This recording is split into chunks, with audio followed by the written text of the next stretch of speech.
On the news, DSS advises Muslims to be cautious ahead of Eid al-Kabir. NAFDAC to lift ban on sachet alcohol sales temporarily. And Finidi George resigns as Super Eagles coach.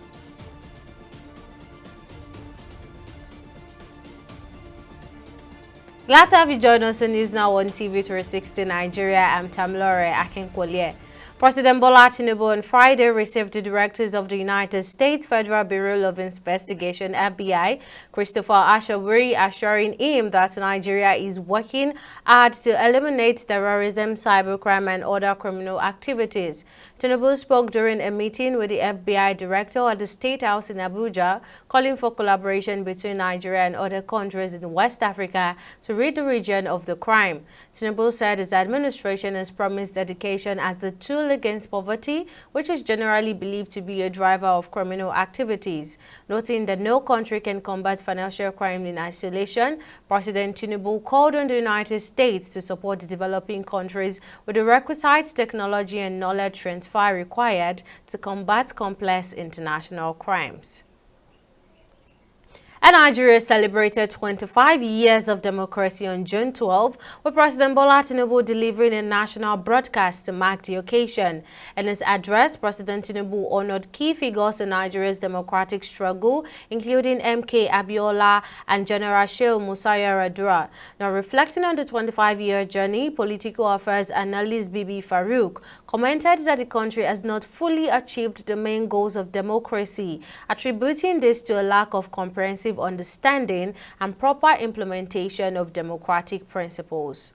They are not supposed to be democratic, and they're supposed to allow the people to find their footing, but not because that there's so much achievement or celebration or decision by people because of the benefits of democracy to protect it or to die for it or to live with it.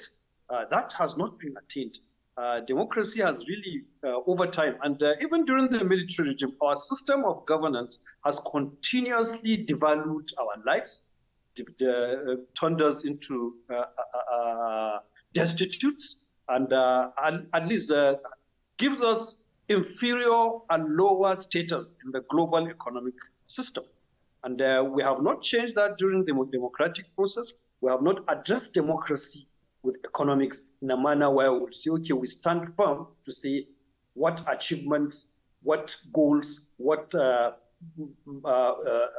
lines are we going to cross to make sure that because we are democratic, we have attained economic development. For that, democracy has really failed us. And it is because we do not really understand what it really is, like I said. 25 years, yes, but can you say that the life of people has improved? Can we say that the electoral system has improved? We are still dependent on an electoral system where we think that it can be able to decide the attitude of people. The electoral system does not decide the attitude of people. It is the political system, the political players that can decide how people approach not only democracy, every aspect of governance, and how they make success out of it. We continue to go back to change rules, to change laws, thinking that things will be better just because the rules have been changed. But we do not address the attitude of people towards the democratic process. We seem to believe that it is just a matter, as a 4-year jamboree, where when you have an electoral process and the judges and the electoral officers and the security officers have had their field day, have had their fill, and so once they declare whatever they declare, we clap for ourselves and say that we have succeeded in a democratic cycle. And the federal government has cautioned organized labor to consider the broader economic consequences of demanding a higher national minimum wage, which it deems unrealistic. Now, in response, Jaja Emmanuel, first deputy president of the Air Transport Services Senior Staff Association of Nigeria, explained that the strike was suspended because key labor union stakeholders are currently attending the International Labour Organization conference in Switzerland. Speaking on TV 360's Nigeria's flagship program, DG 360, Jaja mentioned that all necessary documents have been submitted to the presidency and the federal government's response will determine the union's next step. Well, at the moment, we're suspending the strike temporarily because some of our principals that are involved in these discussions, they are now in Geneva, in Switzerland. They are attending the ILO, International Labour Organization, worldwide. And to the best of my knowledge, issue of Nigerian labor and the issue of this minimum wage, the tripartite committee comprises of the governor, comprises of the labor, comprises of the employers, or whatever. It has been forwarded to the president. By extension, the president will forward to the National Assembly. So when they come back, we are waiting to hear what will happen. If the government is ready for us to continue from there, fair enough. But if they are not ready, we'll also go back to re-strategize and see where we take it from there. If you check Nigerian history, inflation has come and gone. But the issue is the administrators of this country should come down and sit down and discuss the issues, discuss the nitty-gritty. Like I said, they are making labor to look like as if we don't know what we are doing. See, can I tell you, can I shock you? Labor of today is not labor of that 2030 or 2020 or whatever. Labor of today, we are grounded. We know what is happening. If a government or a governor can collect XYZ as a salary, collect XYZ as an allowance, and when it comes to the one that affects an ordinary man, that gets to do with his family, his acquaintances or whatever, if it is where we are having problem, I don't think we are getting it right. We should find a way to get it right. The Department of State Services, DSS, has advised Muslims and other Nigerians to be cautious while engaging in religious and social activities during the Salah celebrations. The DSS also urged them to observe all necessary personal security procedures.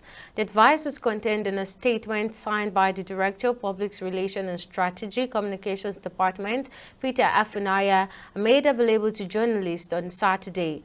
The service also advised operators and patrons of malls, parks and railway stations, among others, to ensure strict compliance with physical and other security measures required for public safety. Inspector General of Police Kayode Egbetokun has announced an immediate suspension or special promotion within the police force due to concerns over their impact on officers' duties. Egbetokun expressed his frustration with the increasing trend of officers lobbying for special promotions, emphasizing that any future recommendations for special promotions from higher authorities would result in disciplinary action. He clarified that any necessary promotion would be managed internally by the police leadership. Equitable and transparent promotion process. While we acknowledge that exceptional circumstances may warrant special promotions, we will take appropriate and expedient action when necessary. We will revisit this decision at the right time and make exceptions where deserved, balancing individual merit with the need for a fair and equitable process. I would like to take this opportunity to sound a note of serious warning to unscrupulous officers who are attempting to undermine our merit-based promotion system for personal gain. I urge them to cease lobbying for special promotions through influential persons and external forces.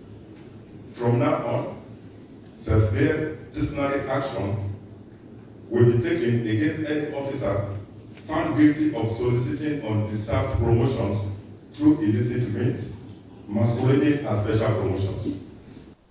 The Nigeria Center for Disease Control and Prevention, NCDC, has confirmed 30 deaths from cholera in 2024. In Lagos State, the government reported that at least 5 people have died due to the cholera outbreak. Adedapo Adesanya, a medical practitioner, has highlighted that the slow and inadequate sensitization program on the mainland compared to the island is a significant factor contributing to the outbreak. It said there is the need for improved public health education and awareness in affected areas. Adesanya also mentioned that the government is now focusing on developing and distributing the cholera vaccines to curb the ongoing outbreak in Lagos State. The primary strategies in this case would be sensitization of the public and communities close to you. Well, right now, it's not so rampant on the mainland. However, on the island in Lekki, Victoria Island, and Ekpe and the likes, there's a lot of sensitization going on, education, telling people or teaching people how to wash their hands. According to World Health Organization, there are 10 steps to hand washing. It should take you about 30 to 45 seconds. However, I know definitely even you might not be able to wash your hands for 45 seconds every single time. So the sensitization in this case is to maintain good personal hygiene and hand washing, a lot of hand washing. Also, educating us about our food, basically boiling your water, making sure it's clean. It's difficult to have access to lots of clean water, but boiling water, by the time you boil water to a certain degree, the water becomes pure, basically.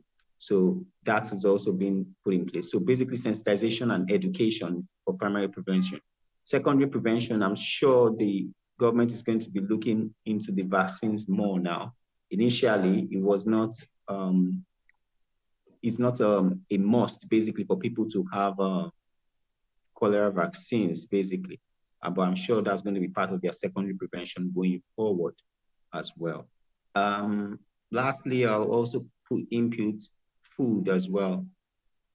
Eating, I won't say good food because every food is good, but where you eat matters a lot. And also, one of the things that they should also look into is in the population of people residing in a particular space. The House of Representatives has disclosed the readiness of the National Agency for Food and Drugs Administration and Control, NAFDAC, to soon lift the temporary ban placed on the production and sales of alcoholic beverages in sachet. The House of Representatives had ordered NAFDAC to enforce its resolution on the ban of alcohol packed in sachet and PET bottles. Now, Deputy Spokesman of the House and a member of the Committee on NAFDAC, Philip Agbese, at a press conference in Abuja, disclosed that through the engagement with the agency and other stakeholders, it was agreed that implementation of the ban was at a wrong time, considering the present economic situation in the country. We'll go on a break here, but coming up next, Finidi George resigns as Super Eagles coach. Details of this story after this break.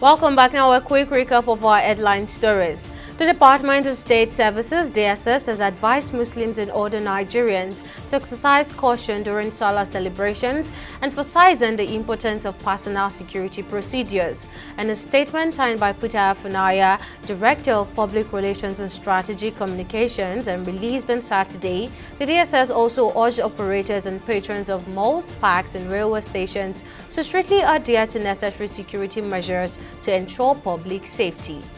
We also told you that the House of Representatives has announced that the National Agency for Food and Drug Administration and Control, NAFDAC, is set to lift the temporary ban on production and sales of alcoholic beverages in sachet.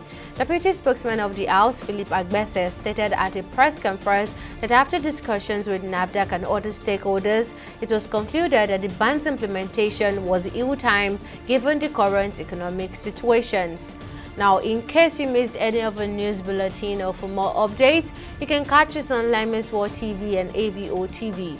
Log on to our website on www.tv360nigeria.com. You can also follow us on our social media platforms on Twitter, Instagram, and YouTube at TV360 Nigeria, or download our mobile app on Google Play Store, Huawei App Gallery, and Apple Store. On Facebook, we are at TV360 Online.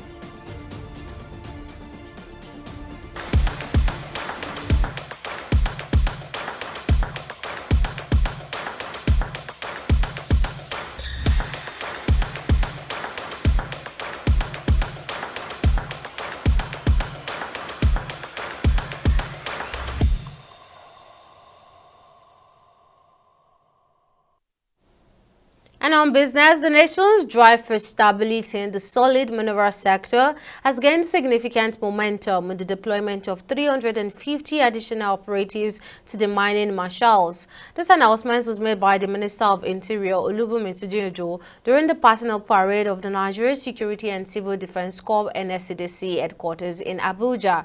Our correspondent, Emeka Makofa, is in this report from Abuja with more details.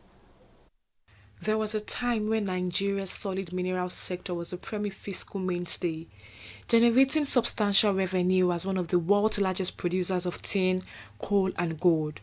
Today, the sector faces challenges such as inadequate infrastructure, illegal artisanal mining, and community conflict. However, the proactive measures led by the Minister of Interior in collaboration with the NSCDC and other stakeholders indicate a positive shift for the sector.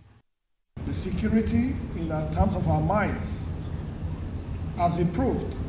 And of course, Nigeria is a big country. Therefore, we need to train more. We need to deploy more personnel into making sure that all our mines and all critical assets of Nigeria are well protected. Having said this, we will be increasing the number of people to be trained because we understand that we have a lot more in terms of our mines that needs to be protected. NSCDC Commandant General Ahmed Audi highlighted that the deployment of 350 additional operatives, increasing the total number of mining marshals to 2,570, demonstrates the Corps' commitment to combating crime and illegal activities in the sector. I am of the firm belief that this intensive training has sufficiently equipped the participants with the requisite skills and knowledge to discharge their duties diligently and professionally. Let me at this juncture, sir, remind today's graduates of the expectations of government and to charge them all to maintain a high sense of professionalism, integrity, discipline, civility, humility, and level-headedness, and to ensure that knowledge gained in the course of this training is effectively utilized to fortify security at all our mining sites. Mary Ogbedin, Permanent Secretary of the Ministry of Solid Minerals Development, representing the Minister of Solid Minerals, noted the significant impact of the mining marshals in reducing illegal mining haulage and the activities of unlicensed operators nationwide. Since the inauguration of the mining marshals, we have provided relief by deploying mining marshals to successfully recover such places and enable the owners of legal owners to resume legitimate business. While Nigeria heavily relies on the oil and gas sector for economic growth, the recent decline in oil prices has underscored the necessity of diversifying revenue streams.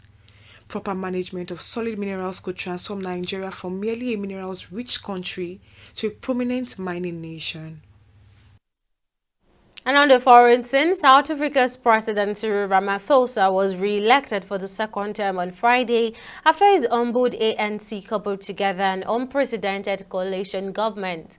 Lawmakers in Cape Town voted overwhelmingly to put Ramaphosa back in office for another 5 years after the May 29 general election that produced no outright winner. Now, last month's election marked a historic turning point for South Africa, ending 3 decades of dominance by the African African National Congress of late Nelson Mandela. The party that led the struggle to end apartheid won only 40% of the vote and for the first time lost its absolute majority in the parliament. And on sports, Super Eagles head coach Finidi George has resigned after a poor run of games in 2026 World Cup. Ajax Amsterdam forward has also confirmed his resignation. However, the Nigeria Football Federation is yet to react to this development. Now, earlier on, I spoke with sport analyst Kunle Solaja, and I began by asking a mistake on the decision of Finidi George to resign as the Super Eagles coach. Well, he has acted appropriately because, like they say, when the horse is too weak to pull the cart, the slaughter man will decide his fate. So he has done what he should do as an honorable person by resigning because, honestly, he was not carved out for that job. The position of the Super Eagles coach, just like that of any national team in the world, is a hot seat that only the hot-headed person and very calculative person can really occupy it. He is too cool, too withdrawn to be able to take that position. And I think the job was too big for him. So he has done a good thing by resigning.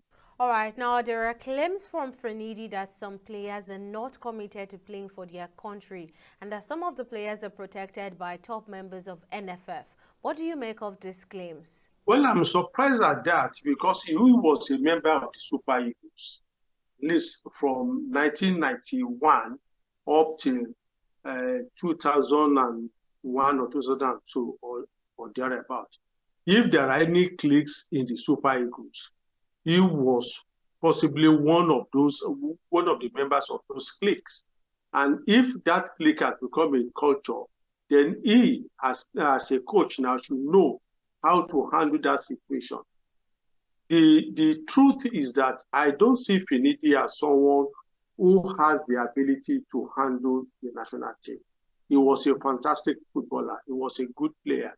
And like we know, not all good footballers turn out to be good coaches. And the examples are legend. I mean, we have a lot of examples of that. Pelé was a good player, but he never ventured into coaching. Maradona was a good player. He ventured into coaching, but he was a failure as a coach. So the fact that you are a good footballer does not necessarily translate to the fact that you will become a good coach. I think that is what we're experiencing in the case of Finidi George.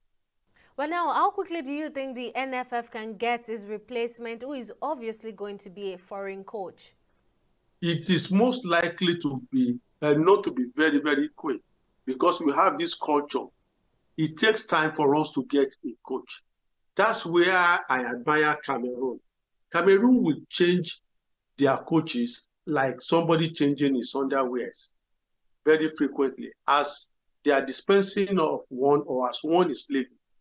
Within days, they've gotten another one. And each time they get a coach, what even marvels me is that they don't have issues about owing the previous coach or having a contractual agreement that made it impossible for you to do away with a coach. It is only here in Nigeria you hear that you sign a 2-year contract with a coach, and along the line, you discover that the coach is not capable. Then you pay the salary of that person upfront for 2 years, or you admit you owe that person upfront for 2 years. And it is only here in Nigeria I hear that because we don't appear to tidy up our contractual agreement very well. All right, lastly, before I let you go now, Victor Osimhen has released a video where he debunked claims by Finidi that he doesn't seem to genuinely be committed to the national team. What do you make of this episode? Could we say that Finidi lost the dressing room before even throwing in the towel? Personally, the claims of Osimhen I cannot verify in the sense that I didn't hear Finidi George complain about him as a person. If he did, maybe I was not following the public space very well to know whether he has said so. But if he did say that, it's very, very unfortunate because most coaches, except there has been a major crisis. Most coaches don't speak badly about their players outside. Even when it is obvious that a player is off form and didn't really perform well in a particular match, coaches find a way of not really exposing them, because they also have to work on the psyche of the players. That's why, for instance, in Europe, they don't call them coaches again, they call them managers, because you manage the player's attitude, you manage his skill, you manage everything about the player and everything about the club. So that's why they call them manager. And one thing that was so glaring that at least I can verify is the fact that possibly the coach obviously does not have a good hold of his players. And that wraps up our bulletin on News Now. Many thanks for watching. I'm Tamilore Akinkolia. See you again next time.